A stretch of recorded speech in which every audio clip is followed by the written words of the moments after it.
I'm leaving for a very important meeting with President Trump in Washington. The fact that this would be President Trump's first meeting with a foreign leader since his inauguration is telling. Perdana Menteri Israel Benjamin Netanyahu telah menginjakan kaki di Amerika untuk bertemu sahabatnya Presiden Donald Trump. Netanyahu disebut-sebut membawa angin segar berupa klaim sudah menang atas Hamas. Netanyahu pun akan menjadi tamu pertama Donald Trump setelah dilantik menjadi Presiden AS pada Januari 2025. Netanyahu bilang pertemuan ini akan menjadi bukti eratnya persahabatan antara Israel dan AS. Kunjungan Netanyahu ke AS berlangsung di tengah harapan meredanya konflik Israel dan Hamas di jalur Gaza yang sedang dalam gencatan senjata tahap pertama. Apa tujuan Netanyahu mendatangi Washington dan apa saja hal yang akan dibahas bersama Trump?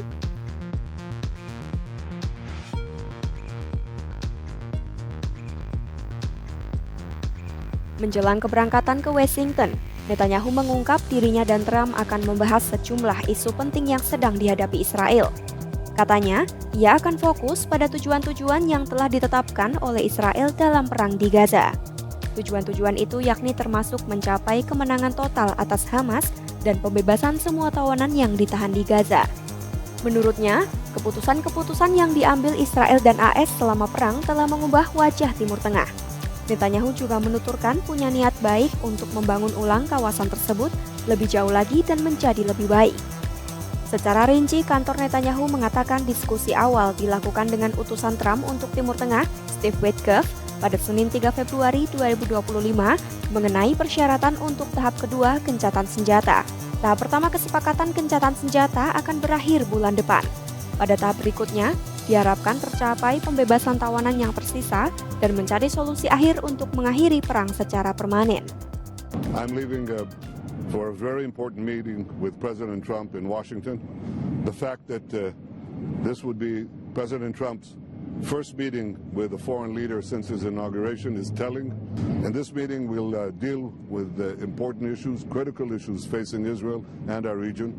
A victory over Hamas. The decisions we made in the war have already changed the face of the Middle East. Our decisions and the courage of our soldiers have redrawn the map. But I believe that working closely with President Trump, we can redraw it even further and for the better. I believe that we can strengthen security, broaden the circle of peace, and achieve a remarkable era of peace through strength.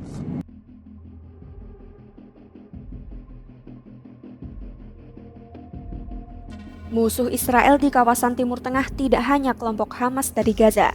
Pendukung utama Hamas, Iran, juga menjadi pihak yang ditakuti Netanyahu terutama karena program nuklirnya. Dalam lawatannya di AS, Netanyahu akan mendorong pemerintahan Trump memperketat sanksi terhadap Iran dan meminta dukungan untuk operasi militer Israel yang menargetkan kelompok dukungan Iran. Iran sudah 2 kali meluncurkan serangan rudal dan drone langsung ke Israel pada 2024 yang semakin memperburuk kawasan. Tercatat sudah 3 kali Netanyahu membicarakan ancaman Iran terhadap keamanan Israel kepada Trump. Oleh karena itu, Trump pun ingin memperkuat aliansi strategis AS dan Israel dalam menghadapi ancaman Iran, namun juga berusaha menghindari eskalasi konflik yang lebih luas.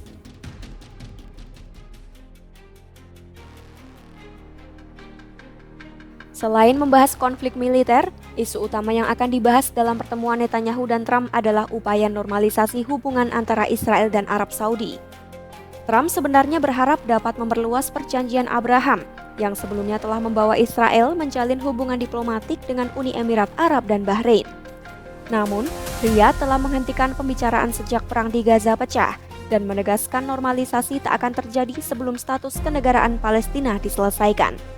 Hal itu tampak sulit dilakukan karena Netanyahu menentang dibentuknya negara Palestina. Bahkan saat gencatan senjata berlangsung sejak 19 Januari lalu, militer Israel malah semakin meningkatkan operasinya di tepi barat yang diduduki.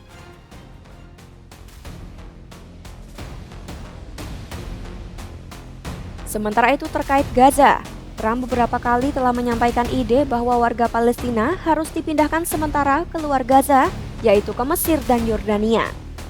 Katanya warga Palestina hanya dipindahkan sementara sembari menunggu rekonstruksi jalur Gaza yang telah hancur akibat serangan Israel. Namun, ide ini mendapat penolakan dari dunia, termasuk warga Palestina sendiri. Warga Palestina bersikukuh tetap tinggal di tanah mereka sendiri, meski rumah mereka telah porak-poranda, bahkan rata dengan tanah. Meski Trump menyebut usulan ini sebagai niat baik, warga Palestina menaruh curiga dan menduga ada rencana disengaja untuk memukimkan warga Palestina secara permanen di beberapa negara. I'd love you to take on more, because I'm looking at the whole Gaza Strip right now, and it's a mess. It's a real So mess. you'd like Jordan to house people from I'd like him Gaza? to take people. I'd like Egypt to take people. I'm meeting with, I'm talking to General Sisi tomorrow, sometime, I believe. And I'd like Egypt to take people, and I'd like Jordan to take people. You're talking about probably 1.5 million people, and we just clean out that whole thing. It's it's over the centuries that's many conflicts that site. So I'd rather get involved with some of the Arab nations and build housing at a different location where they can maybe live in peace. Temporary, or would they ever It go could be back? either. It could be temporarily. Could be long term. Hubungan kedua pemimpin ini sudah terjalin sejak masa jabatan pertama Trump, tepatnya saat AS mengakui Yerusalem sebagai ibu kota Israel. Namun setelah kemenangan Presiden AS Joe Biden, hubungan mereka dikabarkan sempat merenggang. Meski begitu, hubungan keduanya berangsur-angsur pulih kembali setelah Netanyahu kembali berkuasa di Israel pada awal 2023, meski Trump sesekali mengkritik penanganan perang di Gaza. Kini Netanyahu dan Trump tampak lebih erat setelah Trump menjabat sebagai Presiden AS kedua kalinya. Bahkan Netanyahu menjadi tamu pertamanya untuk membahas penyelesaian konflik Israel-Hamas di Gaza yang telah bergulir sejak Oktober 2023. Wah, bagaimana menurut sahabat Kompas.com? Tuliskan pendapat kamu di kolom komentar ya. Jangan lupa ikuti terus perkembangan isu-isu global hanya di YouTube Kompas.com.